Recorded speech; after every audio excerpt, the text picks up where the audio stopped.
ছিল না। আচ্ছা, সেই জন্য সে চলে এসেছিল। আর আরেকটা রিজন হচ্ছে দাদার কাছ থেকে আমার চাচারা যারা ছিলেন তারা জোর করে সব সম্পত্তি লিখে নিয়েছেন। ওকে, এই জন্য বাবা ওখানে আর যায়নি। আচ্ছা, তো এরপরে জানি মানে যাইনি। হ্যাঁ, ওকে, ঠিক আছে, হ্যাঁ বলেন। তারপর বেড়ে ওঠা ভালোই চলছিল। আমি ছোটবেলা থেকে ছবি আঁকতে খুব পছন্দ করতাম। মানে আপনি কি প্রথম সন্তান নাকি? না, ভাইয়া প্রথম সন্তান। মানে আপনারা এক ভাই এক বোন? হ্যাঁ হ্যাঁ। ভাইয়া যখন স্কুলে বাবা কি করতো? আমার বাবা গাড়ি চালাতো। বাবার ট্যাক্সি ক্যাব ছিল, সিএনজিও ছিল, একটা বাবা চালাতো। নিজের চলছিল সবকিছু ভালোই। আমি ভাইয়ার সাথে স্কুলে যেতাম। আমার পড়াশোনা খুব ভালো ছিল বলে আমাকে প্লেতে না ভর্তি করে নার্সারিতে ভর্তি করা হয়। আচ্ছা, তো টিচার আমাকে ভর্তি করতে চায়নি, বলল যে এত ছোট বাচ্চা পারবে না। তো তবুও আম্মু বলছে যে নার্সারিতে ভর্তি করেন, যদি সে না পারে তাকে নিচের ক্লাসে নামাই দিন। আমার নানা ভাইয়ের খুব ইচ্ছে ছিল আমাকে মাদ্রাসায় পড়ানোর। যখন আমি ক্লাস 1-এ উঠি তখন আমাকে একটা মাদ্রাসায় ভর্তি করে দেওয়া হয়, সেটাও ঢাকাতেই। সেখানেও পড়াশোনা খুব ভালো ছিল।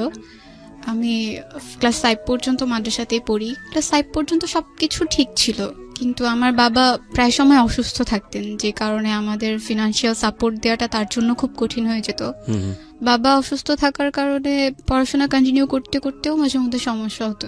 লাইক প্রাইভেট পড়তে পারতাম না ঠিক মতো, বা আমাদের ঠিক মতো বাসায় বাজার করা হতো না। তবুও মা হচ্ছে একটা জিনিস বলতো সবসময় যে না খেয়ে থাকবো, কিন্তু কাউকে বুঝতে দিব না যে না খেয়ে আছি। তাতে হয়তো বা আত্মসম্মান বোধটা থাকে। যখন আমি ক্লাস 7-এ উঠলাম তখন আমার বাবা অনেক বেশি অসুস্থ হয়ে যান।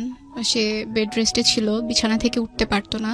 তো বাবা অসুস্থ হয়ে যাওয়ার পরে আম্মু ডিসাইড করে যে আম্মুকে কিছু একটা করতে হবে, আমাদের পড়াশোনাও কন্টিনিউ করাতে হবে। এই জন্য আম্মু সিদ্ধান্ত নেয় যে সে বাংলাদেশের বাহিরে চলে যাবে। বাবার ইচ্ছে ছিল না, সে চায়নি যে আম্মু বাংলাদেশের বাহিরে চলে যাক, ওখানে গিয়ে কিছু একটা করুক। আব্বুর ইচ্ছে ছিল সবসময় যে আমরা সবাই একসাথে থাকবো, যাই করি না কেন একসাথেই থাকবো।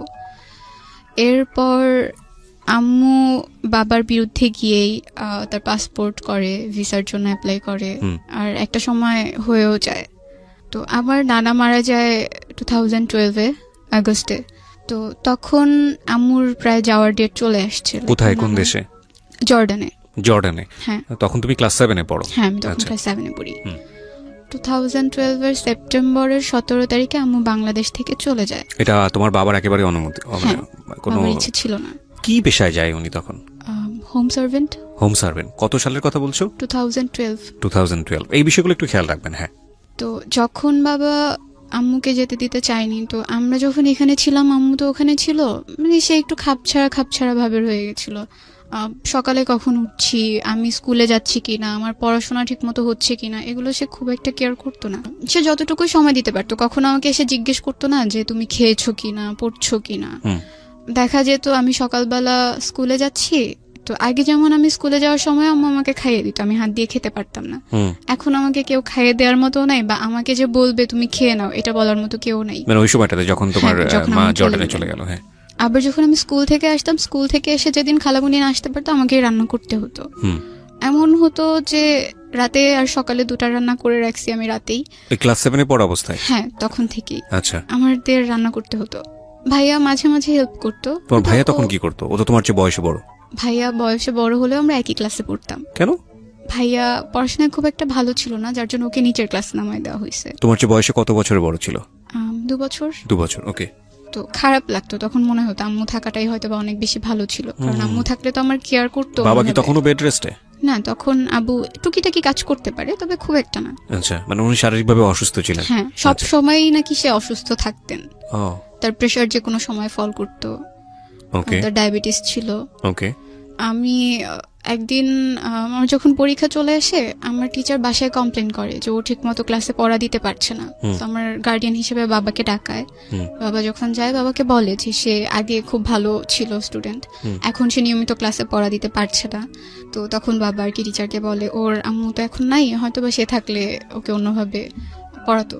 তখন টিচার আমাকে একটু ভালোভাবে পড়ানো, মানে বোঝানোর চেষ্টা করে যে না তুমি পড়ো, যেভাবে পারো পড়ো, ক্লাসের পড়াটা অন্তত ক্লাসে কভার করে ফেলো, যাতে তোমার পরীক্ষায় খারাপ রেজাল্ট না হয়।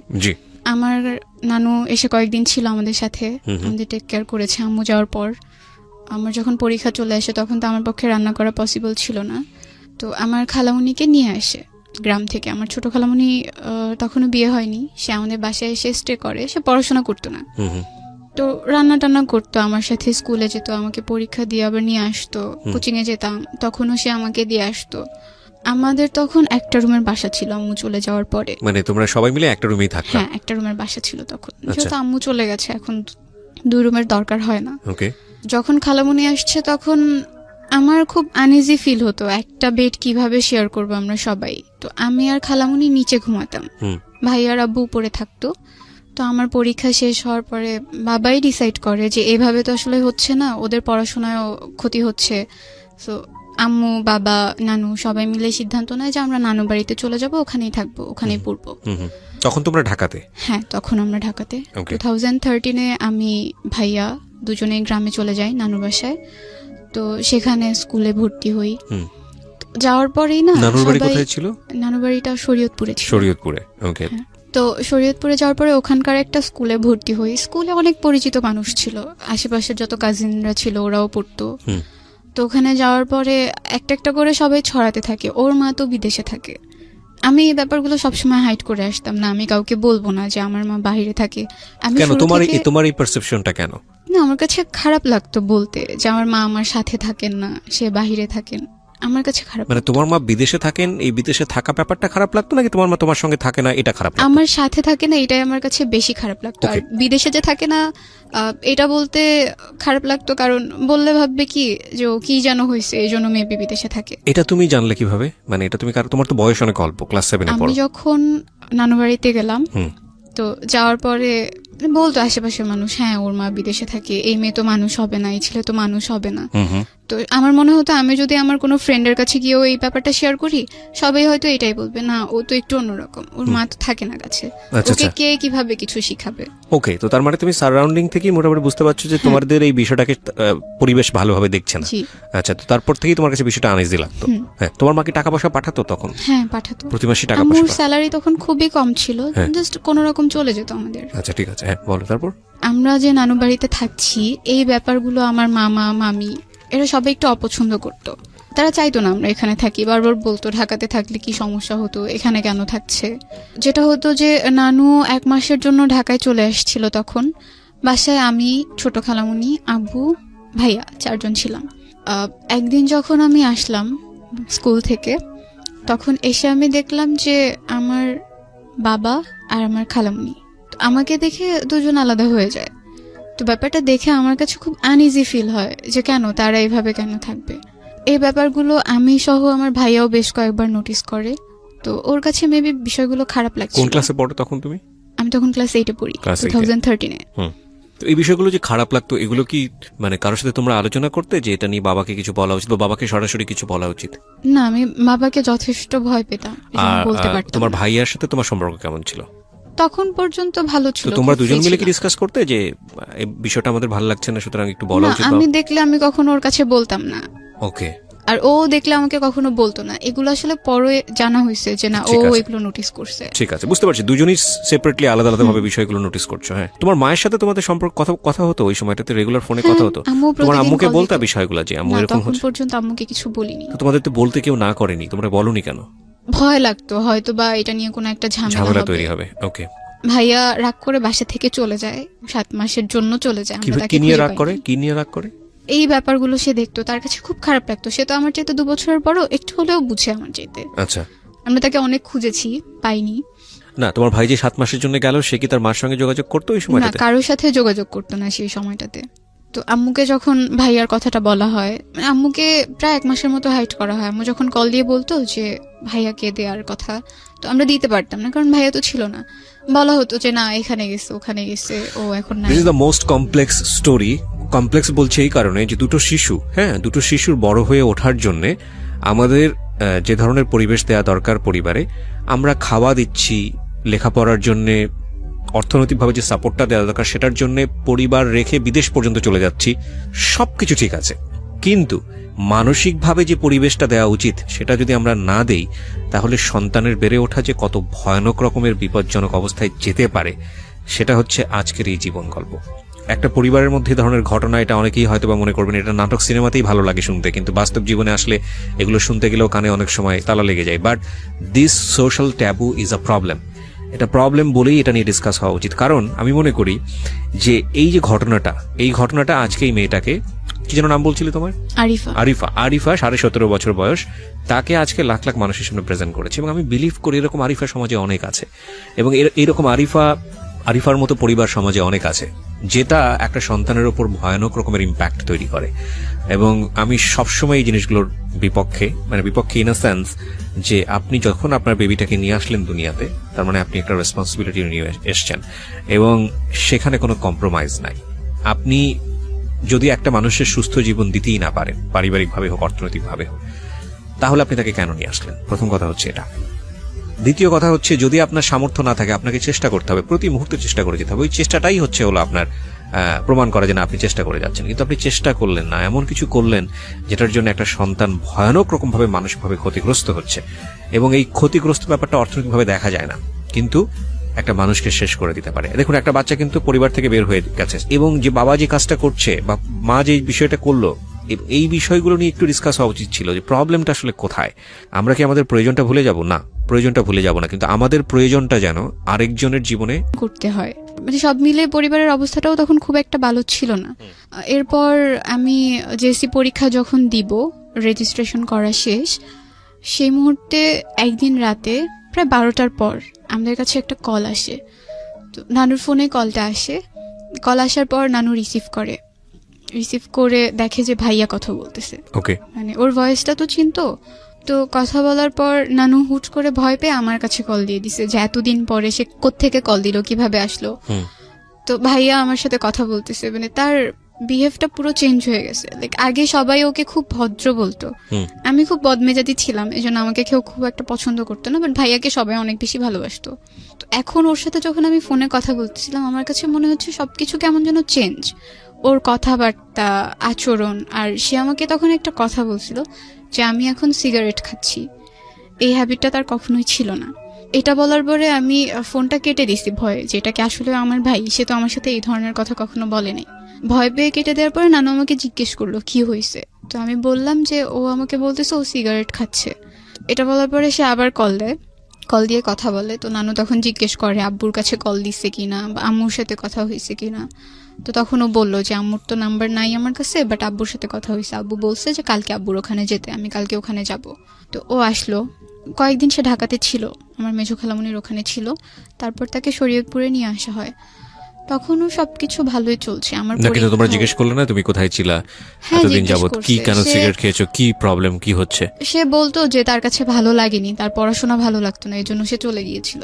এক্সাক্ট রিজনটা সে তখন পর্যন্ত বলেনি কাউকে। ওকে, কারণ বাসায় আসার পরে সে জানে যে এখন পর্যন্ত সবকিছু ঠিকঠাক, ওই ব্যাপারগুলো এখন পর্যন্ত কেউ জানে না, এজন্য সেও বিষয়টা এড়িয়ে যায়। তো আমার যখন পরীক্ষা কাছে আসে, আমার মামারা সবাই একদিন বাড়িতে আসে। আসার পরে আমি শুনছি যে আমাকে দূরে রেখে তারা সবাই কিছু একটা নিয়ে ডিসকাস করছে, আমাকে ব্যাপারগুলো জানতে দিচ্ছে না। আমার পরীক্ষা যখন চলে আসছে তার 2 দিন আগে আমি ঘুমিয়ে পড়ছি। আমি তখন ছোট খালামণির সাথেই ঘুমাই। আমি আর খালামণি ঘুমানোর পরে রাত 2টা বাজে আমার ঘুম ভেঙে যায়। আমি প্রচুর এফএম শুনতাম, মিডনাইট পর্যন্ত এফএম শুনতাম। তো শুনতে শুনতে ঘুমায় পড়তাম। সেদিন এফএমটা শোনা হয়নি, মামারা সবাই বাসায় ছিল, এই জন্য 2টা বাজে যখন আমার ঘুম ভেঙে যায়, আমি তখন বাইরে খুব শাউট শুনতে পারি, যে সবাই খুব চিল্লাচিল্লি করছে আর বলছিল আমার নাম নিয়ে যে ওকে তো এখানে রাখা যাবে না, ওকে এখানে রাখলে আমরা কেউ এই বাড়িতে আসবো না। আমার বড় মামিও বলছিল যে ও কেন এখানে থাকবে, এত কিছুর পরে আপনি ওকে এখানে রাখতে চান। এগুলো আমার নানুকে বলার পরে নানু জাস্ট বলছিল যে আমি ওকে ফেলতে পারবো না, আমি ওকে কোথায় রাখবো, ও কার কাছে গিয়ে থাকবে, আমি ওকে আমার সাথেই রাখবো। যখন আমি এই কথাগুলো শুনছিলাম আমার কাছে খুব খারাপ লাগছিল। আমি জানতে চাচ্ছিলাম যে কি এমন হয়েছে যার কারণে তারা আমাকে এই কথাগুলো বলতেছে যে আমাকে এখানে রাখবে না। পরীক্ষার আগের দিন রাতে আবার শুনতে পেলাম যে আমার বাবার সাথে আমার ছোট খালামণির অ্যাফেয়ার ছিল। আমি যখন এই কথাগুলো শুনলাম আমার মনে হলো আমার মাথার উপর আকাশ ভেঙে পড়েছে। মানে এটা নিয়ে রাতের বেলা গন্ডগোল হচ্ছিল? হ্যাঁ, এটা নিয়ে গন্ডগোল হচ্ছিল। এটা তোমার খালামণির বিয়ের পরে? হ্যাঁ, খালামণির বিয়ের 3 থেকে 4 মাস পরেই। আস্তে আস্তে জানতে পারলাম যে তোমার বাবা তখন কোথায় ওই সময়? বাবা তখন ঢাকাতে। আচ্ছা, সে তখন ঢাকাতেই ছিল, ঢাকাতেই থাকতো। তো যখন এগুলো হয়, এই কথাগুলো যখন হচ্ছিল, তখন খালামণি নানুর বাসায় ছিল। তার হাজবেন্ডের সাথে তার তখন ঝামেলা চলছিল। এই ব্যাপারগুলো নাকি আরো প্রায় 2 মাস আগে থেকে কথাবার্তা হচ্ছিল, কিন্তু এইভাবে না। তখন পর্যন্ত খুব একটা কেউ জানতো না। বড় মামার বাসায় নাকি ছোট খালামুনির হাজবেন্ড বেড়াতে চায়, সেখানে গিয়ে সে মামা আর মামির সাথে এই কথাগুলো শেয়ার করে যে এরকম এরকম একটা কিছু হয়েছে। যখন আমাকে এগুলো বলা হয়, আমাকে একদম আমার নানু সামনাসামনি বলছিল যে তোর বাবাকে আমরা এত ভালো জানতাম, তোর বাবা এই কাজটা কিভাবে করলো। আমি তখন পড়ছিলাম, আমার পরীক্ষা পরের দিন। আমার কাছে প্রচন্ড খারাপ লাগছিল, আর আমি বিশ্বাস করতে পারছিলাম না যে আমার বাবা এমন কিছু একটা করতে পারে। আর এখন যে এই ব্যাপারটা অনেক দূর এগিয়ে গেছে, যেখানে আমার আম্মু আমার খালামণিকে অনেক বেশি আদর করতো, তার জামা কাপড় থেকে শুরু করে এভরিথিং আম্মুই দিত। আমার পরীক্ষার আগের দিন পর্যন্ত তো এগুলো ঠিক আছে, আম্মুর সাথে আমার তখন পর্যন্ত কথা হয়নি। আমি যে আম্মুকে ফোন দিয়ে বলবো যে মা এগুলো এগুলো তো ঘটছে, তুমি কি কিছু জানো কি না, সেই সুযোগটাও আমি পাইনি। পরের দিন আমার পরীক্ষা, আমার প্রথম পরীক্ষার দিন। মা বাবার কাছে তো সবাই দোয়া চায়, যদি দূরে থাকে তাও দোয়া চায়। আম্মুর সাথে কথা বলতে পারিনি, কিন্তু আব্বুকে আমি কল দিলাম। কল দেওয়ার পরে আমার বাবার প্রথম প্রশ্ন ছিল, তুমি কার সাথে থাকতে চাও, তোমার আম্মুর সাথে নাকি আমার সাথে? তো আমার আসলে অনেক খারাপ লাগে, আমি তো দোয়া চাওয়ার জন্য আব্বুর কাছে কল দিছিলাম। এইরকম কোনো একটা প্রশ্ন আমি আশা করিনি। আমি তখন কিছু বলিনি, কলটা কেটে দিছি। কেটে দেওয়ার পরে পরীক্ষা দিতে গেলাম। এক্সাম হলে গিয়ে আমি লিখতে পারছি না, মানে আমার বারবার মনে হচ্ছে এসব কি হচ্ছে আমার চারপাশটায়। সবকিছু তো খুব ভালো ছিল, গোছানো ছিল, এগুলো কেন হচ্ছে? আমার বাংলা পরীক্ষাটা খুব খারাপ হয়। তো পরীক্ষা যখন দিয়ে আসছিলাম, আমি তো খুব কান্না করছিলাম। আমার 2টা খুব ক্লোজ ফ্রেন্ড ছিল স্কুলে, তো ওরা আমাকে জিজ্ঞেস করে কি হয়েছে, কান্না কেন করতেছি, সবকিছু তো ঠিক ছিল, হঠাৎ করে কি হলো? তো আমি তখন শুধু এইটুকু বলছিলাম যে আমার মামারা চায় না আমি আর নানু বাড়িতে থাকি, কিন্তু আমি এখান থেকে গিয়ে কোথায় থাকবো, আমার তো Okay. কারোর সাথে থাকার মতো জায়গা নেই। তো বলতেছে কেন, আঙ্কেল আছে না, আঙ্কেলের কাছে গিয়ে থাক, তোর তো এটা আরো ভালো একটা অপশন, ঢাকায় গিয়ে পড়তে পারবি, আবার সবকিছু আগের মতো হয়ে যাবে। তো আমি বললাম যে না, এটা পসিবল না, যেহেতু এখানে থাকা স্টার্ট করছি, আমি চাই এখান থেকে পড়াশোনাটা কন্টিনিউ করতে। আর নানু যতটা আদর করে এতটা আদর কেউ আমাকে করবে না। আমি পরীক্ষা দিয়ে বাসায় আসার পরে তখন এই ব্যাপারগুলো নিয়ে গন্ডগোল হচ্ছে। তো নানু তখন মামাদেরকে বলল যে ওকে যদি তোরা এখানে না রাখিস, আমিও এখানে থাকবো না। আর তোর যদি ইচ্ছা হয়, আমার বড় মামাকে বলছে যে তোর যদি ইচ্ছে হয় তুই আমাকে খাবারের কোনো টাকা টুকা দিস না, আমার লাগবে না, আমি এভাবেই চলতে পারবো, যা আসে জমি থেকে সেটা দিয়ে চলতে পারবো। তো নানুর সাপোর্টটা আমার মনে হয় তখন সবচেয়ে বেশি কাজে লেগেছে মেন্টালি স্ট্রং থাকার জন্য। আম্মুর সাথে আমি ব্যাপারটা প্রথম শেয়ার করি আমার বাংলা পরীক্ষা শেষ হওয়ার পরে। আম্মু নাকি এই ব্যাপারগুলো শুনেছে, যখন থেকে কথা হচ্ছে তখন থেকেই শুনেছে, কিন্তু সে আমাকে কিছু বুঝতে দেয়নি। আর এটা নিয়ে বাবার সাথেও তার খুব ঝামেলা হয়েছে। যেটা হতো যে এই ব্যাপারের পরে বাবা আমাকে ফোন দিত না, আমি বাবার সাথে কথা না বলে থাকতে পারতাম না। আমি নিজের থেকেই তাকে দিনে 4 থেকে 5 বার কল দিতাম, কিন্তু সে রেসপন্স করতো না। কল রিসিভ করলেও বলতো যে আমি এখন ব্যস্ত আছি, পরে কথা বলি। এরপর আমি ক্লাস 9-এ ভর্তি হলাম, জেএসসি রেজাল্ট পাবলিশড হলো। রেজাল্ট খুব একটা ভালো হয়নি, তবুও আম্মু কোনো রকম খুশি ছিল। আর তখন থেকে আসলে স্টার্ট হয় আমার ওপর সবার যে একটা প্রেশার। আমি কারো বাসায় গেলেই প্রথম প্রশ্ন হতো, তুই কিছু জানতি না, তুই কি কিছু দেখিস নাই, এগুলো যে ঘটছে একদিনেই ঘটে গেল, তোর কি কখনো চোখে পড়ে নাই? তখন কিছু বলার ছিল না আমার, আমি ওখান থেকে চলে আসতাম। এরপর থেকে আশেপাশের মানুষগুলোর সাথে আমি কথা বলা খুব কমিয়ে দিই, কারো বাসায় যেতাম না, সবাইকে অ্যাভয়েড করা স্টার্ট করে দিই যে না, আমি আমার মতো করে থাকবো, কাউকে লাগবে না। যখন ক্লাস 9-এ ভর্তি হলাম, ক্লাসে পারফরমেন্স ভালো থাকার কারণে টিচাররা আমাকে খুব আদর করতো, সবাই চিনতো। একদিন তখন ফেব্রুয়ারি ছিল, আমি করিডোরে দাঁড়ানো ছিলাম স্কুলে, আমার একটা ফ্রেন্ড আমার সাথে ছিল। তো আমাদের স্কুলে কলেজও আছে। তো হঠাৎ করে কলেজের ভাইয়েরা যখন যাচ্ছিল, আমার একটা ফ্রেন্ড বলছিল, একটা ছেলেকে দেখিয়ে বলছিল যে এই ছেলেটা তো খুব সুন্দর, আমার খুব ইচ্ছে করে এর সাথে প্রেম করতে, যদি আমাকে বলতো আমি এক পায়ে রাজি হয়ে যেতাম। তো আমি হেসে দিছি, আমি কিছু বলি নাই, বলছি ছেলেটা এতটাও সুন্দর না যে তার সাথে প্রেম করতে হবে। এই কথাটা বলার পরে সে আমাকে বলছে যে তুমি জাস্ট ওর সাথে ফ্রেন্ডশিপ করে দেখাও। বলছি আমি যদি এখন হুট করে গিয়ে তাকে বলি যে ভাই আমি আপনার সাথে ফ্রেন্ডশিপ করবো, সে তো আমাকে একটা চড় দিয়ে দিবে, পিচ্চি মেয়ে কোত্থেকে আসছে ফ্রেন্ডশিপ করতে। এটা বলার পরে সে বলতেছে আমি তোমাকে ফোন নাম্বার কালেক্ট করে দিব এনিহাও, বাট তোমার ওর সাথে ফ্রেন্ডশিপ করে দেখাতে হবে, যদি তুমি না পারো তুমি স্কুলে আসবা না। লাইক একটা চ্যালেঞ্জের মতো হয়ে গেছে। তো আমি বললাম ওকে ফাইন, তুমি যদি আমাকে নাম্বার কালেক্ট করে দিতে পারো, আমি দেখবো বাকিটা কিভাবে কি করা যায়। তখন পর্যন্ত আমার কোনো পার্সোনাল ফোন ছিল না। তো প্রায় 1 মাস পরে সে আমাকে একদিন মেসেজে একটা নাম্বার দিল, আর তার নামটা আমি এখানে বলতে চাচ্ছি না। তো নামটাও সাথে লিখে দিছিল যে এটা ওর নাম্বার। তো আমি ওকে জিজ্ঞেস করলাম কিভাবে কালেক্ট করছো, বললো যে আমার একটা ফ্রেন্ড আছে তার কাছ থেকে কালেক্ট করে দিছি। কোন ক্লাসে পড়ো তখন তুমি? তখন আমি ক্লাস 9-এ। ক্লাস 9-এ পড়ো। তোমার ভাই কি তোমার সঙ্গে থাকে?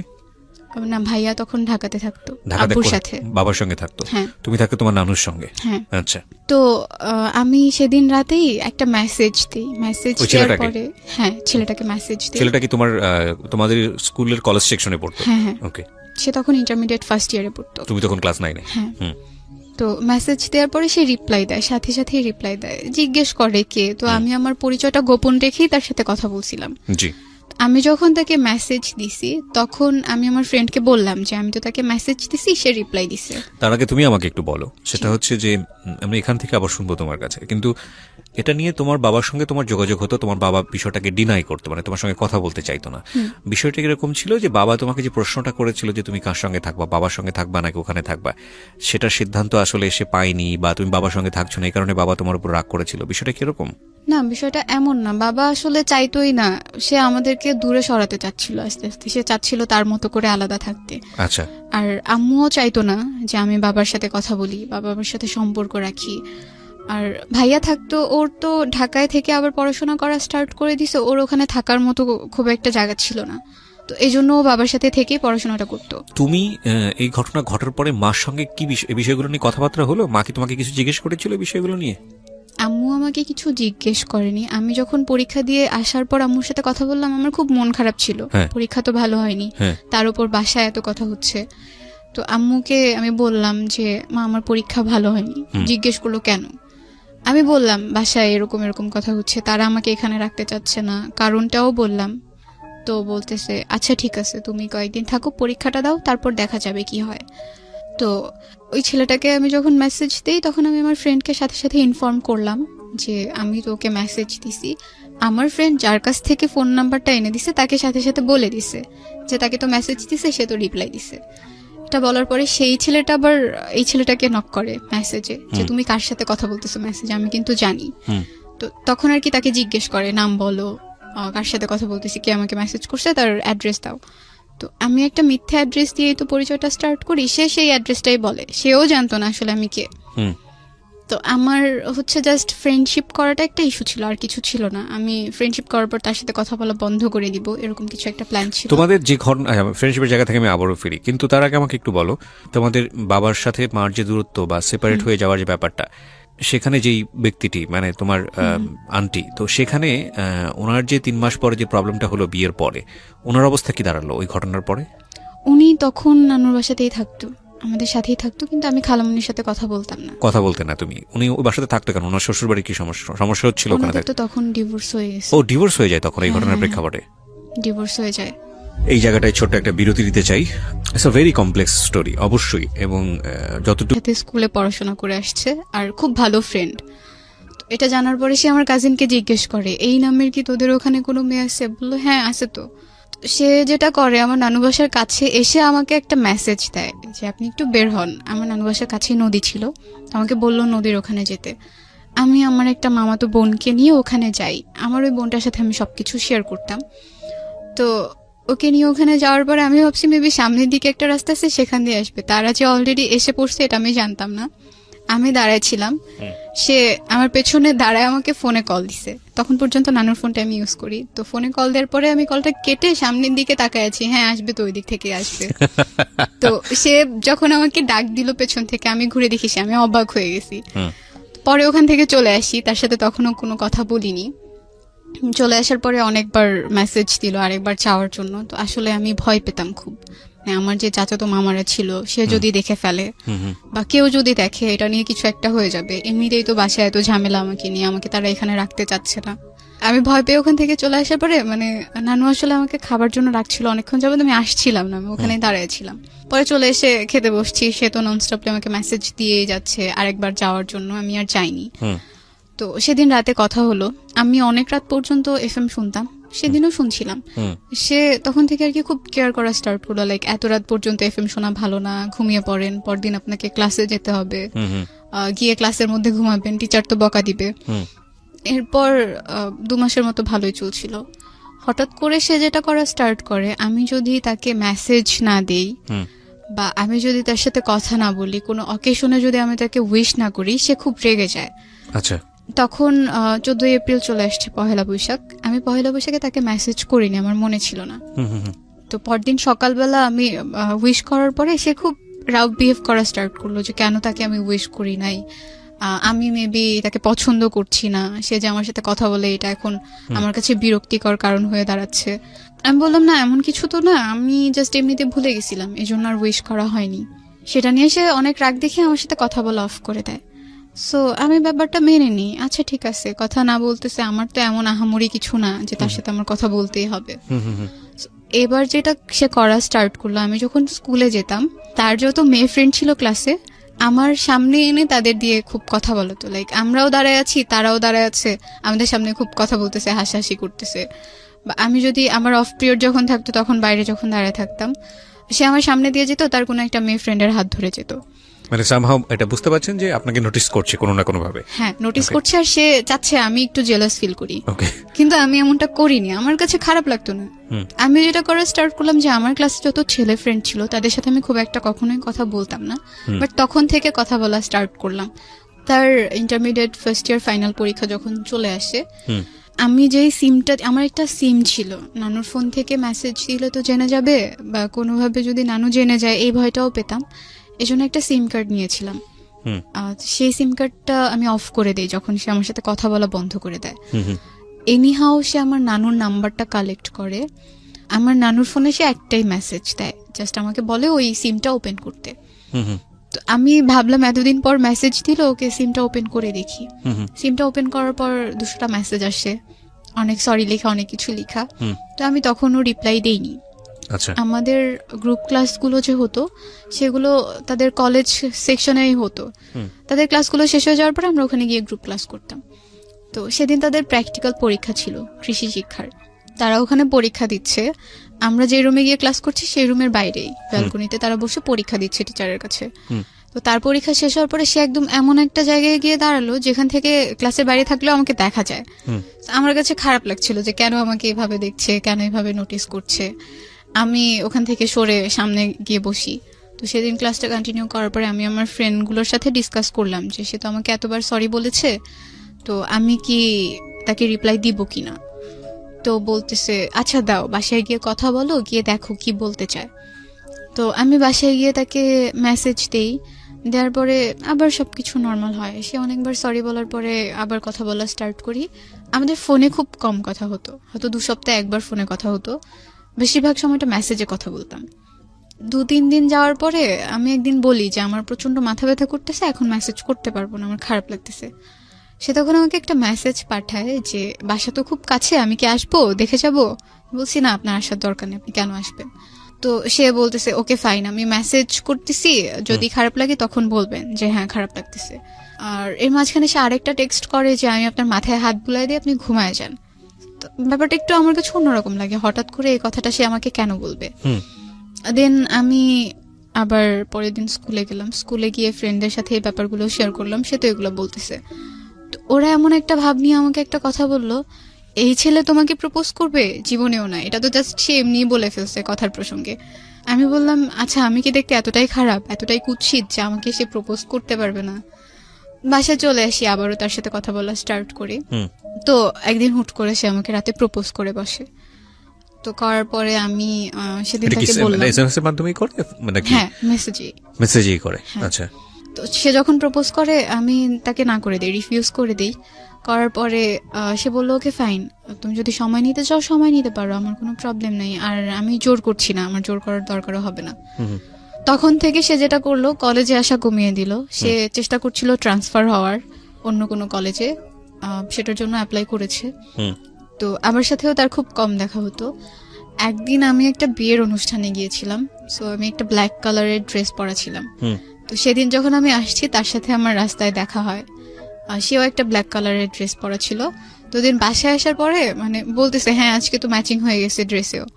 বললাম ম্যাচিং হয়ে গেছে, এটা তো আহামরি কিছু হয় নাই, ম্যাচিং হলেই কি আর না হলেই কি। তো সে বলতেছিল যে হ্যাঁ আপনি মেবি আমার মেসেজে বিরক্ত হচ্ছেন, আমি আর মেসেজ করবো না। বললাম ওকে ফাইন, মেসেজ করার দরকার নাই। তবুও করতো, হঠাৎ করে 2-1টা মেসেজ করতো, আবার করতে করতে কথাও হতো অনেকক্ষণ পর্যন্ত। এর মাঝখানে যেটা হয় যে কোনোভাবে আমার নানু বুঝতে পারে ব্যাপারটা যে না ও কিছু একটার মধ্যে আছে, কারোর মানে সাথে আপনি কথা কিছু একটার বলতেছে। মধ্যে ফল ইন হচ্ছেন। হ্যাঁ, হ্যাঁ, নানু আমাকে একদিন জিজ্ঞেস করে তুমি কি কারোর সাথে কথা বলো। আমি আসলে এই প্রশ্নটার জন্য তখনও প্রস্তুত ছিলাম না। আমি বললাম না তো, আমি কারোর সাথে কথা বলি না, সবকিছু ঠিক আছে। তো যেটা হয় যে সে আমাকে একদিন রাতে বলল সে বাংলাদেশের বাইরে চলে যাওয়ার জন্য ট্রাই করতেছে, চলে যাবে, পড়াশোনা আর করবে না, এখানে স্টপ থাকবে। তো এটা বলার পরে আমার খারাপ লাগে যে কেন চলে যাবে, এখানেই থাকতো, পড়াশোনা করতো, কথা তো হচ্ছিলই, ফিল করতেছিলাম কিছু একটা হয়তো বা হচ্ছে। আর যেটা হতো আমার তো খুব একটা ফ্রেন্ড ছিল না, আমার সবসময় লোনলি ফিল হতো যে আমার সাথে কথা বলার মতো কেউ নাই, আমাকে কেয়ার করার মতো কেউ নাই, আমি কোথাও গেলে আমার সাথে ঘুরতে যাওয়ার মতো কেউ নাই। তো একদিন রাতে সে আমাকে বললো তার পাসপোর্ট হয়ে গেছে, এখন সে ভিসার জন্য অ্যাপ্লাই করবে, সে চলে যাবে। ছেলেটার নাম কি ছিল? ওকে আমি মুশি বলে ডাকতাম। ঠিক আছে, you can call her Mushi, no problem. হ্যাঁ, Okay. তো বিদেশ কেন যাচ্ছে? তার পড়তে ভালো লাগে না, এই জন্য সে চলে যাবে। ওকে। তো একদিন সে বললো যে সবকিছু ডান, এখন সে চলে যাবে, শুধু ডেটটা আসা বাকি। তো সেদিন রাতে অনেকক্ষণ পর্যন্ত কথা বলছি। তো সে আমাকে সেদিন একটা কথা বলছিল যে আজকের পরে হয়তো বা আর কখনো কথা হবে না, কারণ 2-1 দিনের মধ্যে তো আমি চলে যাবো, এই কয়েকদিন অনেক ব্যস্তও থাকবো, সারাদিন তো আর মেসেজ করা পসিবল না, যেহেতু আমরা ফোনে কথা বলি না। তো আমি মেনে নিলাম, আচ্ছা ফাইন। তো সেদিন রাতে অনেকক্ষণ পর্যন্ত কথা বলতে বলতে আমি তার প্রতি অনেক বেশি উইক হয়ে গেছিলাম। কথা না বলে থাকতে পারতাম না, কথা বলতেই হতো, সেটা মেসেজের থ্রুতেই হোক বা ফোনের থ্রুতেই হোক। তো ওই দিন রাতে আমি তাকে সে আমাকে প্রপোজ করেছিল, সেটার অ্যান্সার দিয়ে দিই যে না I can't live without you, আমার লাগবেই আপনাকে, আমার আপনার সাথে কথা বলা লাগবেই, আমি থাকতে পারবো না এভাবে। তো সে বললো আচ্ছা ঠিক আছে, দেখি কি করা যায়। তো আমি তাকে খুব রিকোয়েস্ট করি বাংলাদেশের বাইরে না যাওয়ার জন্য। তো তাকে আমি যেতে না করার পরে সে বললো আচ্ছা আমি বাসায় কথা বলে দেখি, যেহেতু আমি সবার ছোট আর আমার বড় আমার বোনরা আছে, আমার দুলা ভাইরা আছে, তাদের সাথে আমি কথা বলে দেন তোমাকে জানাবো। তো 2 দিন পরে সে বললো ওকে ফাইন, আমি যাচ্ছি না, আমি পড়াশোনাটা কন্টিনিউ করব। তো এর মাঝখানে বাসায় প্রবলেম গুলো চলছিল, আব্বু টোটালি আমাদের সাথে যোগাযোগ করা অফ করে দিছে, খুবই রেয়ার তার সাথে আমার কথা হতো। ভাইয়ার কাছ থেকে জিজ্ঞেস করতাম সে কেমন আছে, ঠিক মতো খাচ্ছে কিনা। তো ভাইয়ার কাছ থেকে আপডেট পেতাম বলে বাবাকে আমিও কল করা অফ করে দিই, যেহেতু সে আমাকে ওভাবে কথা বলতে চায় না আমার সাথে, একটু এড়িয়ে চলছিল। তার মুশির সাথে আমি আমার ফ্যামিলির ব্যাপারগুলো তখন পর্যন্ত শেয়ার করিনি। আমি ভয় পেতাম যদি আমি এগুলো বলার পরে সে আমার সাথে রিলেশনটা না রাখে, এই ভয়গুলো কাজ করতো বলে আমি কখনো তার কাছে বলিনি। আর সেও কখনো আমাকে জিজ্ঞেস করেনি আমি নানু বাড়িতে কেন থাকি। ক্লাস 9টা এভাবে পার হয়ে গেল। আমি যখন ক্লাস 10-এ উঠলাম তখন আমার আম্মু বাংলাদেশে আসেন। তো আম্মু যখন বাংলাদেশে আসেন আমাকে বলা হয় যে আম্মু বাংলাদেশে আসবেন, ভাইয়া তাকে রিসিভ করতে যায়। আম্মু আমার ছোট মামার বাসায় উঠে, মামার বাসা ঢাকাতেই ছিল। তো আমি আর নানু গ্রাম থেকে ঢাকাতে যাই। যখন ঢাকাতে যাব তখন নানুর হাতে টাকা ছিল না। তো আমি টিউশন পড়াতাম, আমার 2টা কাজিনকে পড়াতাম। মানে আমি এতটা খুশি ছিলাম আম্মুকে দেখবো যে আমি সেই টাকাগুলো সব নানুকে দিয়ে দিছে, বলতেছে এটা দিয়ে আমরা ঢাকায় যাব, আম্মুর জন্য কিছু একটা কিনবো, এতদিন পর সে আসতেছে। তো আমি যখন ঢাকায় যাই, আমি গিয়ে আমার বড় মামার বাসাতে উঠি নানু সহ।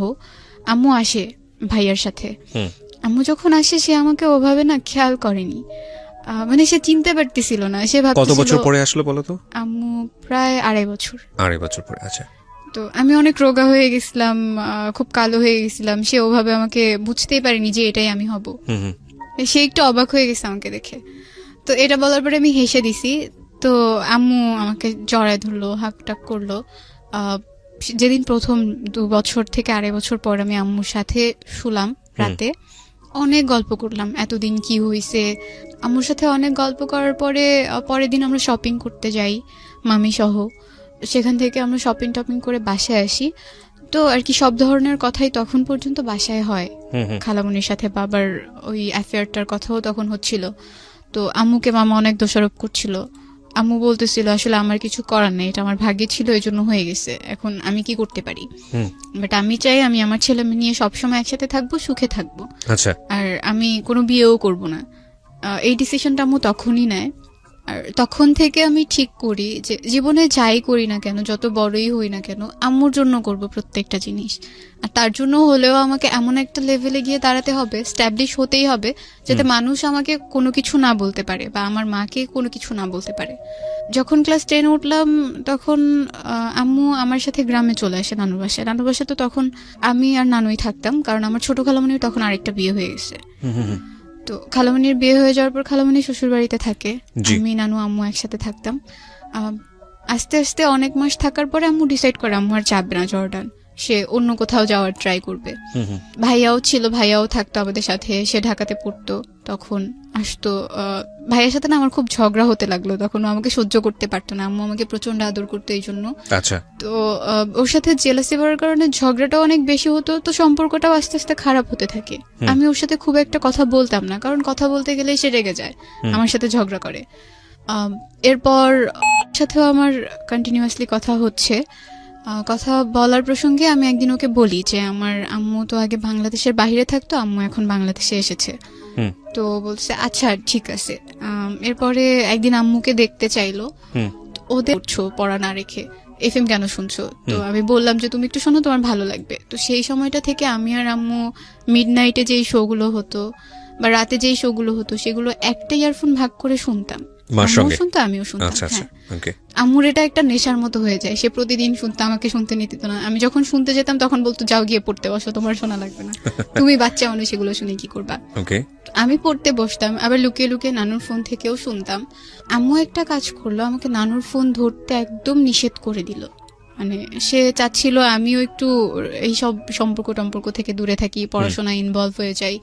এই কারণে নানুর ফোনটা ধরতে বারণ করছে, আর নানু আমাকে তার ফোনটা ধরতে দিত না। আর আমি তো নানুর ফোন থেকেই মেসেজ করতাম, তখন কি করবো এই জন্য টেনশনে পড়ে গিয়ে আম্মুর ফোন থেকেই লুকিয়ে লুকিয়ে একটু একটু মেসেজ করতাম, লুকিয়ে লুকিয়ে একটু একটু ফোনে কথা বলতাম। ও আমাকে সব সময় রিকোয়েস্ট করতো দেখা করার জন্য, কিন্তু আমি বাসার সবাইকে ভয় পেতাম বলে দেখা করতাম না, কখনোই করতাম না।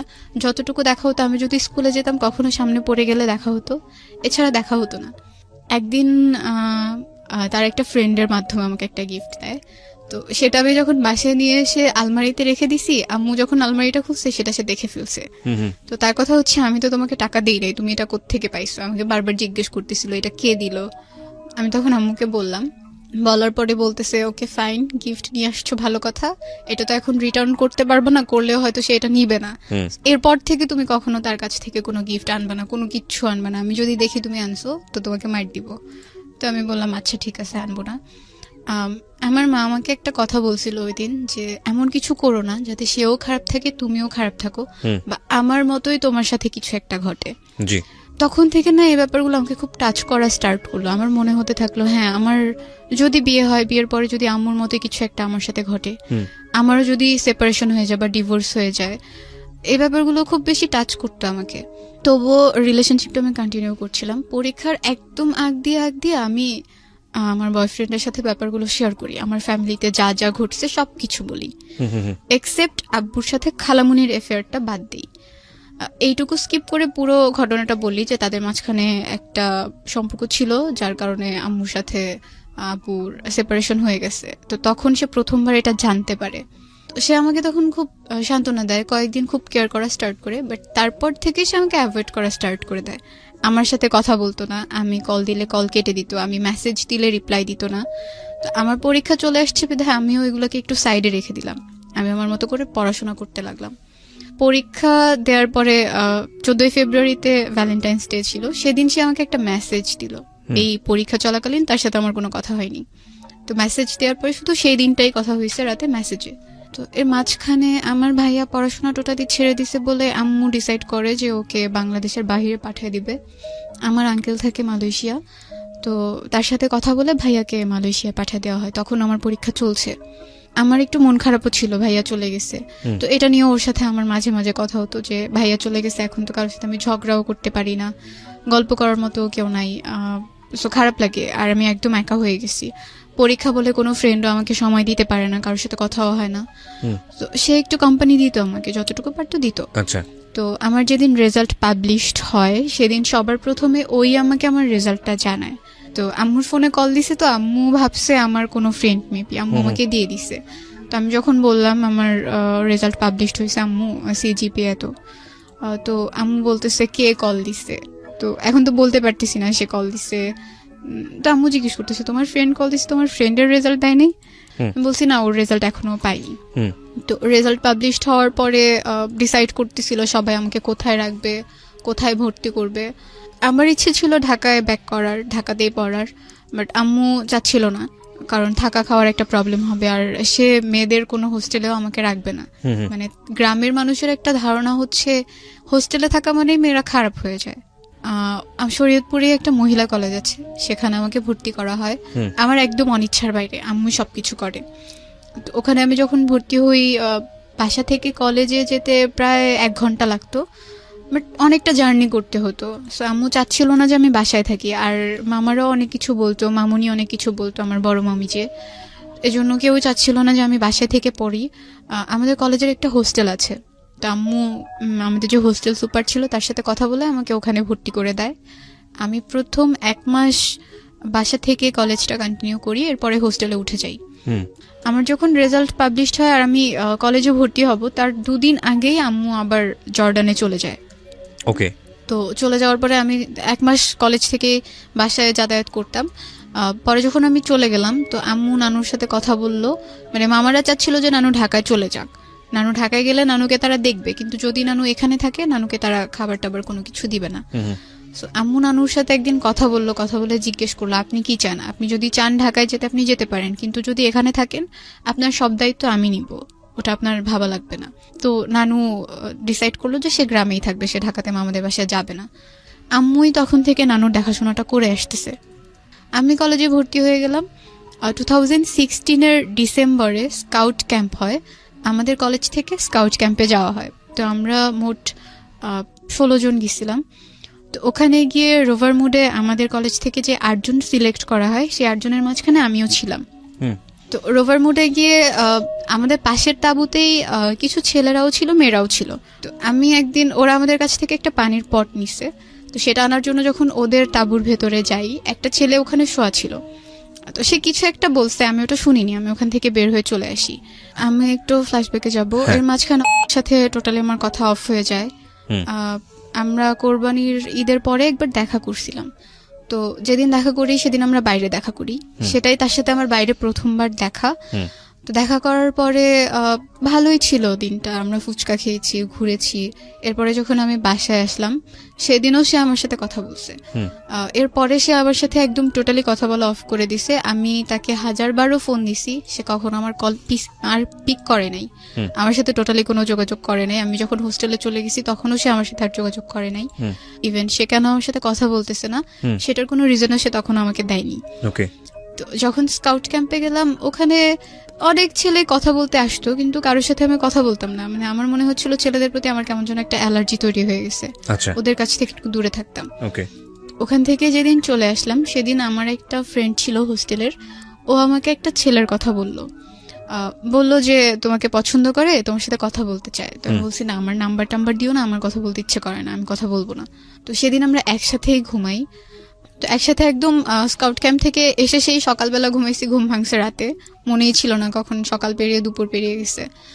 তো ওর ফোনে ফোন দেয় সেই ছেলেটা, যে ছেলেটা ওর কাছে বলছে।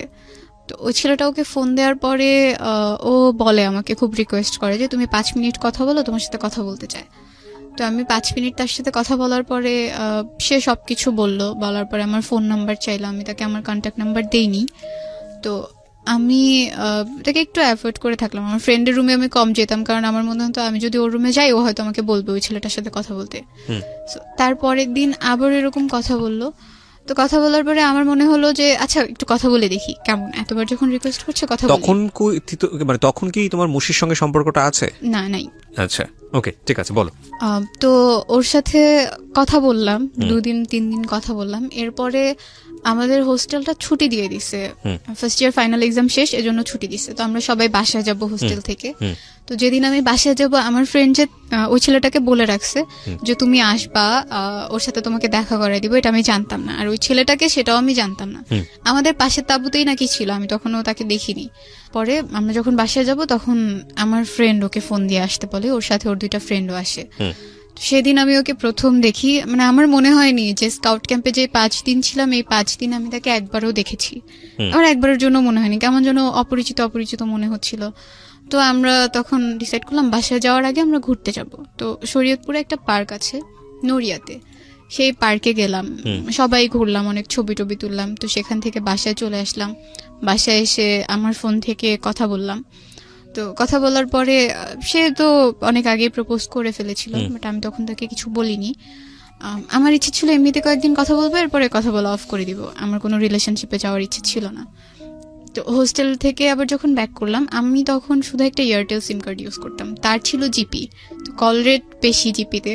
তো সে আমাকে বললো একটা জিপি সিম কিনে নিতে। আমি আমার খালামণিকে দিয়ে একটা জিপি সিম রেজিস্ট্রেশন করে কিনে নিলাম। তো আবার যখন হোস্টেলে ব্যাক করলাম তখন জিপি সিম থেকে কথা হতো।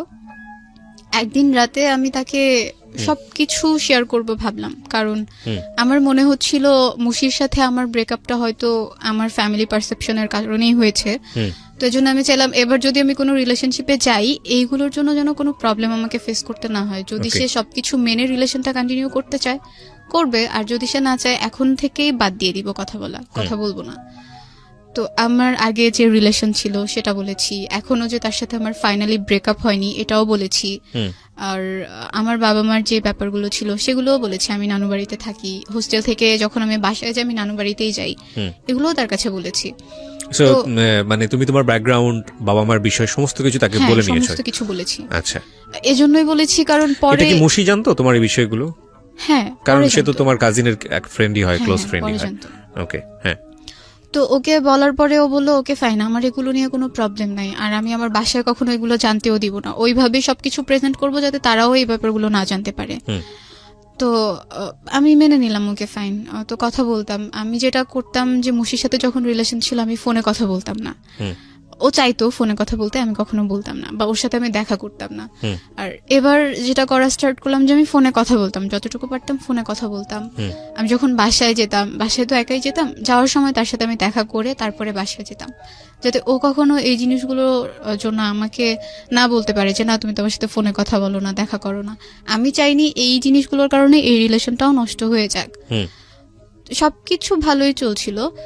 আমার একটা রুমমেট আপু ছিল, সে আমাকে মানে ও খুব বেশি ফোন দিত বলে আমার রুমমেট আপু একদিন আমাকে বললো জাস্ট 6 মাস যেতে দাও, এই জিনিসগুলো আর থাকবে না এরকম। প্রথম তো এই জন্য এত ভালো লাগতেছে। ওকে। তো আমি ওকে বলি কথাটা যে আপু তো এরকম এরকম কিছু একটা। আমি এগুলো নিয়ে তার সাথে বেশ কয়েকবার কথা বলেছি, যখনই কথা বলতাম তখনই সে রাগ হয়ে যেত, আর আমাকে একটা কথাই বলতো যে তোমার সাথে রিলেশন করা আমার জীবনে সবচেয়ে বড় পাপ। একদিন মানে কথা প্রসঙ্গে বলতে বলতে সে একদিন আমাকে বলে উঠলো যে আমার মা তো কখনো তোমাকে মেনে নিবে না, তুমি যেই ফ্যামিলির মেয়ে, যেমন একটা ফ্যামিলি ব্যাকগ্রাউন্ড আছে তোমার, এই ফ্যামিলির মেয়েকে তো কেউ কখনো বিয়েই করবে না, আর আমি আমার পাশে তোমাকে নিয়ে কিভাবে দাঁড়াবো। তো তখন আমি তাকে বললাম যে রিলেশনের আগেই তো আমি এগুলো সব বলে নিছি, এমন না যে আমি বলিনি, তো এখন কেন এইসব কথা আমাকে শুনতে হচ্ছে। তো বলছে তোমার যদি ভালো না লাগে তুমি রিলেশন না রাখো আমার সাথে, আমার কোনো প্রবলেম নাই। তখন আমার সেকেন্ড ইয়ারে উঠে যায় আর কি, আমার পড়াশোনার প্রেশারটা অনেক বেশি বেড়ে যায়, কারণ সেকেন্ড ইয়ারে খুব একটা সময় পাই না আমরা। ওর খুব ইচ্ছে ছিল, ফরহাদের খুব ইচ্ছে ছিল ডিফেন্সে জব করার। সে আর্মিতে জবের জন্য খুব একটা ট্রাই করতে থাকে, তার হয়েও যায়। হয়ে যাওয়ার পরে জানুয়ারিতে, এই যে 2019-এর জানুয়ারিতে তার ট্রেনিং এ যাওয়ার কথা। তো তখন সে আমাকে বলে যে ট্রেনিং এ যাওয়ার আগে সে বিয়ে করে রাখবে। তো আমি বলছি এটা কেমন কথা, আমার এখনো 18 বছর হয় নাই, আর আপনিও ম্যাচিউরড না, স্ট্যাবলিশও না, সো বিয়ের প্রসঙ্গ এখানে আসে না। আর সেকেন্ডলি আমি আমার বাসায় না বলে বিয়ে করব না, যেহেতু আমার মা আমার কাছে অনেক কিছু, সে আমার জন্য এতটা করছে, আমাকে সে পড়াচ্ছে, ফিনান্সিয়াল সাপোর্টটা দিচ্ছে, আমি যখন যা চাচ্ছি তাই পাচ্ছি, তাকে না বলে আমি এমন কোনো কিছু করতে পারবো না। তো সে বললো যে না আমরা পরে বলবো, সমস্যা হবে না, বাট এখন বিয়েটা করে রাখবো। আচ্ছা। তো আমি একদমই মত দিইনি এটাতে। এরপর এই ব্যাপারগুলো নিয়ে না প্রতিদিন আমাদের মাঝখানে ঝগড়া হতো, লাইক সে বলতেই থাকতো দিনে বেশ কয়েকবার যে না এটা করতেই হবে, না করলে রিলেশন রাখবো না। তো এক পর্যায়ে আমি রেগে গিয়ে বলে দিতাম ওকে ফাইন, রিলেশন রাখা লাগবে না, বাট আমি বিয়ে করব না। তো তখন আম্মুও জানে যে মুশির সাথে আমার কোনো রিলেশন নাই, আর এখানে এই রিলেশনটার ব্যাপারে আম্মু তখনও জানে না, আমি চাইনি সে জানুক আবার। এরপরে সে একদিন আমাকে অফার করে আমি যদি তাকে বিয়ে না করি তার সাথে আমার ফিজিক্যাল রিলেশনে যেতে হবে। এটা অফার করে? হ্যাঁ, আমার মানে খুব খারাপ লাগছিল যে কেন বিয়ে না করলেই কি এটা করতে হবে, এমন তো কোনো কথা নেই। তো সে আমাকে বলল যে তুমি তো তোমার আগের রিলেশন যার সাথে ছিল তার সাথে অনেক কিছু করে বেড়াইছো, আমি তো সবই জানি। তো এই কথাটা যখন সে আমাকে বলছে তখন আমি তাকে জিজ্ঞেস করলাম কিভাবে জানেন, কি করে বেড়াইছি, কি প্রুফ আছে আপনার কাছে, সেগুলো আমাকে দেখাতে হবে। তো বলতেছে না আমি কেন দেখাবো, আমি শুধু জানি যে হ্যাঁ অনেক কিছু হয়েছে, আর সেই তো আমাকে সবকিছু বলছে। তো ব্যাপারটা আমার খুব ইগোতে লাগে যে কেন আমাকে এইভাবে সে বলবে। তো আমি তখন মুশির সাথে কথা বলি এই ব্যাপারটা নিয়ে, আর ওকে তখন আমি প্রথমবার বলি এই রিলেশনটার ব্যাপারে, এর আগে আমি নিজে কখনো ওকে গিয়ে বলিনি। অনেকদিন পরে এইসব ব্যাপার নিয়ে কথা বলাতে ও খুব একটা ইন্টারেস্ট দেখাচ্ছিল না এই ব্যাপারগুলো নিয়ে কথা বলাতে, যেহেতু তার সাথে আমার অনেকদিন পর কথা হচ্ছে। তো ওকে জিজ্ঞেস করার পরে ও জাস্ট বললো যে না তার সাথে আমার কথা হয়নি, একদিন জাস্ট আমাকে বলছে তোমার সাথে তার রিলেশন চলতেছে, এইটুকু। এরপরে আমি তাকে ব্লক করে দিছি, এছাড়া তার সাথে আমার কোনো কথাই হয়নি। তো পরে বুঝতে পারলাম যে ফরহাদ এগুলো বানিয়ে বানিয়ে বলছে। আচ্ছা। এরপর আমি যখন ঢাকায় বেড়াতে আসি, ফরহাদও আসে ঢাকায় বেড়াতে, আসার পর 1 ঘন্টা সে আমাকে এই জিনিসটার জন্য ফোর্স করতে থাকে, না তোমাকে এটা করতেই হবে যদি তুমি বিয়ে না করো। তো এর মাঝখানে আমার ইন্টারমিডিয়েট পরীক্ষাও চলে আসে, পরীক্ষাটা আমি দেই, আল্লাহর রহমতে পরীক্ষাটা আমার ভালো হয়েছে। তো পরীক্ষা ভালো হওয়ার পরে আমি অ্যাডমিশন টেস্টের জন্য ঢাকায় আসি। ঢাকায় আসার পরে সে ঢাকায় আসে, আবার ফরহাদ ঢাকায় এসে আবার আমার সাথে দেখা করে। তো সেদিন প্রায় 2 ঘন্টার মতো আমি তার সাথে ছিলাম, সেদিনও সে এই একই ব্যাপার নিয়ে কথা বলতেছে। আমি চাচ্ছিলাম একটু ভালো সময় কাটাতে, আমি চাচ্ছিলাম তাকে সব খুলে বলতে, তাকে বোঝাতে যে না এটা করা ঠিক হবে না, এটা কেন করব, আর বিয়েও যদি করি সেটাও পরে করব, এখনো তো বিয়ের বয়স হয়ে যায় না যে এখনই বিয়ে করা লাগবে। এটা বলার পরে সে খুব রাগ করে আমার সাথে, আর আমার সামনে তার ফোনের যে সিম কার্ডটা ছিল সেই সিম কার্ডটা ভেঙে ফেলার পর আমাকে বলে আজকের পর থেকে আমি তোমার সাথে কখনো কথা বলবো না। বললাম ওকে ফাইন, কথা বলা লাগবে না। তার আরো একটা সিম কার্ড ছিল, সেটা দিয়ে আবার আমাকে নক দেয়, আবার অনেক বুঝায়, কিন্তু আমি এই জিনিসগুলো বারবার অ্যাভয়েড করছিলাম। তো আমি তাকে বললাম যে সামনে তো আমার অ্যাডমিশন টেস্ট, এগুলো নিয়ে আমি কোনো প্রেশারের মধ্যে থাকতে চাই না। রোজার ঈদের মধ্যে আমি আবার গ্রামে আসি নানু বাসায় বেড়াতে। জি। নানু বাসায় থাকি 2 দিনের মতো, 2 দিন পরে আমি ঢাকায় যাই, গিয়ে আমি আমার একটা ভাইয়ার বাসায় বেড়াতে চাই ঢাকায়। ভাইয়ার বাসায় যখন যাই আমার প্রচন্ড রকমের জ্বর চলে আসে, প্রচন্ড কাশি আসতো, কাশির সাথে রক্তও পড়তো। তো সবাই ভাবছিল যক্ষা হয়েছে হয়তো। তো এটার জন্য হসপিটালে যাওয়া লাগতো আমার প্রায় প্রতিদিন, কফ পরীক্ষা করা লাগতো, ব্লাড টেস্ট করা লাগতো। একদিন কফ পরীক্ষা করার পর সেটা রিপোর্ট দেয়, তো বলে যে আবারও কফ পরীক্ষা করা লাগবে। আমি কফ পরীক্ষা আবারও করতে যাই, যাওয়ার পরে সেদিন রিপোর্ট নিয়ে জাস্ট গাড়িতে উঠছি, এখন বাসায় যাব। বাসায় যখন যাওয়ার জন্য গাড়িতে উঠলাম, হুট করে আম্মু আমাকে কল দেওয়ার পরে আম্মু আমাকে বলতেছে তুমি কই। আমি বললাম যে হ্যাঁ আমি এখন হসপিটাল থেকে বাসায় যাচ্ছি। তো আম্মু বলল যে তোমাকে একটা কথা বলবো, তুমি একটু সাইডে গিয়ে আমাকে কল দাও। তো গাড়িতে ছিলাম এই জন্য সাইডে যেতে পারিনি, গাড়ি থেকে নেমে আমি আম্মুকে কল দিলাম। কল দেওয়ার পর আমাকে বলতেছে তোমার বাবা আজকে মারা গেছে। হোয়াট? হ্যাঁ, আমাকে আম্মু তখন বলে যে তোমার বাবা আজকে মারা গেছে। তো তার ভেতরে কথাটা বলার মধ্যে না ওরকম কোনো ফিলিংস ছিল না যে সে কান্না করতেছে, সে ইমোশনাল হয়ে গেছে, এমন কোনো কিছু ছিল না। হুট করে যখন এটা শুনলাম, এর মাঝখানে বাবার সাথে তো আমার কোনো যোগাযোগ ছিল না, আমি জানতামও না যে সে কোথায় আছে, কার সাথে আছে। আম্মু মাঝে মধ্যে নাকি কল দিত, আম্মুর সাথে মাঝে মধ্যে কথা হতো। আম্মুকে বললাম যে আচ্ছা ঠিক আছে আমি তোমার সাথে পরে কথা বলি, এটা বলে আমি বাসায় চলে আসলাম, ভাইয়াদের বাসায়। তো এর মাঝখানে সবাই জেনে গেছে ব্যাপারটা, সবাইকে বলা হয়েছে। তখন পর্যন্ত না আমার খারাপ লাগতেছিল না, আমার কেন জানি মনে হইতেছিল যে বাবা মনে হয় মরে গেছে, ভালোই হয়েছে। এখন হয়তো বা তাকে কেউ বলবে না যে সে তো খারাপ ছিল, এখন হয়তো বা কেউ তার উপর ভাগ বসাতে আসবে না, বা আমার আম্মুকে আর কোনো কথা শুনতে হবে না। আমি মনে মনে খুশি হয়েছি যে হ্যাঁ মরে গেছে তো ভালো হয়েছে। এখন তো আমি বলতে পারবো সবাইকে যে আমার বাবা মারা গেছে, এখন আমাকে এই কথাটা বলতে হবে না যে আমার বাবা মা সেপারেট, তারা আলাদা থাকে। The line is very very important for everybody যারা ফ্যামিলিতে আছেন। সন্তান যদি আপনার কাছে ইম্পর্টেন্ট হয়ে থাকে, এই কটা লাইন একটু মাথায় রাখেন সারাটা জীবনের জন্য। ওকে, এরপর আমি ভাইয়ার বাসায় গেলাম। ভাইয়ার বাসায় যাওয়ার পরে ভাইয়া ভাবছে যে আমি জানি না কিছু, মানে আম্মু যে আমাকে বলছে এটাও আমি কারোর কাছে তখনও বলিনি। ভাইয়া বলতেছে তোমাকে একটু মিরপুরে যাওয়া লাগবে, তোমার ফুপ্পি যাইতে বলছে। আব্বু তখন ফুপ্পির বাসায় মারা গেছেন। তো আমি ভাইয়াদের সাথে মিরপুরে গেলাম। আমার ভেতরে ওরকম কোনো কিছুই কাজ করতেছিল না যে আমার বাবা নাই, আমার একটা জিনিস হারাই গেছে, এরকম কোনো কিছু আমার ফিল হচ্ছিল না। আমার কান্নাও আসতেছিল না। আমি ফুপ্পি বাসায় যখন যাই, রোডে অনেক জ্যাম থাকার কারণে প্রায় রাত হয়ে যায়, 8টার মতো বেজে যায়। যাওয়ার পরে ওখানে গিয়ে আমাকে প্রথম কথা শুনতে হয়, আসছে এখন ঢং দেখাইতে আসছে, বাবা মারা গেছে, তার মধ্যে কোনো কিছুই কাজ করে না, সে এখন রূপ দেখানোর জন্য আসছে, এটা বলতেছিল মেবি আমার কাজিনরা। তো যাওয়ার পরে আমি বাবাকে দেখতে পারিনি, তখন তাকে মাটি দেওয়া হয়ে গেছে কালশি কবরস্থানে। তো ওখানে 5 মিনিটের মতো মনে হয় আমি ছিলাম, এর বেশি আমি থাকিনি। আমি ভাইয়াদেরকে বলে ফুপিদেরকে বলে চলে আসছি, কারণ আমি ওখানে কেন থাকবো, যেহেতু বাবাকে আমি আর দেখতে পারতেছি না, আর ওখানে সবাই বাজে ধরনের কথা বলতেছে, তো চলে আসছি ওখান থেকে। আসার পরে যেটা জানতে পারি যে বাবা নাকি খুব করে চাইতো আমি একবার তার সাথে দেখা করি, সে নাকি আম্মুকে সবসময় বলতো। তো আম্মুও একবার আমাকে বলছিল যে তোমার বাবাকে তোমার ফোন নাম্বার দিব, আর তোমাকে তোমার বাবার ফোন নাম্বারটা দিব, তুমি তার সাথে গিয়ে একবার দেখা করে আইসো। তো দেখা হয় নাই, কারণ আমি অসুস্থ হয়ে গেছিলাম, এই জন্য আর দেখাটা করতে পারিনি। ওখান থেকে আসার পরে আমার অতটা খারাপ লাগতেছিল না, কেন জানি আমার খুব খুশি লাগতেছিল, অনেক বেশি খুশি লাগতেছিল। আজকে আমি সবার কাছে বলবো যে হ্যাঁ আমার বাবা মারা গেছে, আমি ফেসবুকে একটা স্ট্যাটাস দিব আমার বাবা মারা গেছে। হয়তো আর কোনোদিনও কারো কাছে আমাকে বলতে হবে না, ছোট হতে হবে না যে আমার বাবা আলাদা থাকেন, বা একটা ফ্যামিলি রিজনের কারণেই সে আলাদা থাকেন। তো অ্যাডমিশন টেস্টও প্রায় শেষ হয়, এর মাঝখানে আমার বাসায় একটা বিয়ের প্রপোজাল আসে। তো আম্মু চাচ্ছিল যে বিয়েটা হয়ে যাক, আর এর মাঝখানে ফরহাদের সাথেও রিলেশনটা চলছে কোনো রকম। ওইভাবে কথা হতো না, মাঝে মধ্যে কথা হতো, মাঝে মধ্যে সে নক দিত, আর যখনই একটু ভালোভাবে কথা বলতাম তখনই সে আবার সেই বিয়ে, ফিজিক্যাল রিলেশনশিপ এগুলোকে টেনে নিয়ে আসতো। তো এই জন্য আবার 2-3 দিন পর কথা বলতাম, একসাথে কথা বলতাম না। তো আম্মু হচ্ছে যখন বিয়ের জন্য আমাকে প্রেশার দিচ্ছিল, আমি তখন আম্মুকে সবকিছু বুঝায় বলি, আমার যা যা বলার ছিল সবই বলি, যে না আমি পড়তে চাই, আমাকে পড়তে হবে, তোমার জন্য কিছু একটা করতে হবে। আর সোসাইটিতে এমন একটা জায়গায় গিয়ে আমরা দাঁড়াবো, তখন আমাদের পাস্ট টেনে কেউ আর আমাদেরকে কোনো কিছু বলবে না। তোমার ভাইটার কি অবস্থা হলো ওই সময়? ভাইয়া তখনও মালয়েশিয়াতে আছে। তখন মালয়েশিয়াতে? হ্যাঁ, আচ্ছা, ওখানে আছে, ফোন দেয়, মাঝে মধ্যে কথা হয়।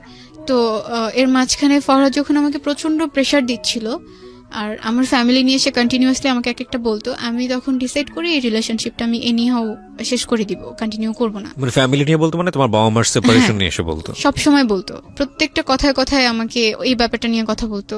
তো এজন্য আমি তার সাথে রিলেশনটা শেষ করে দিই একদম।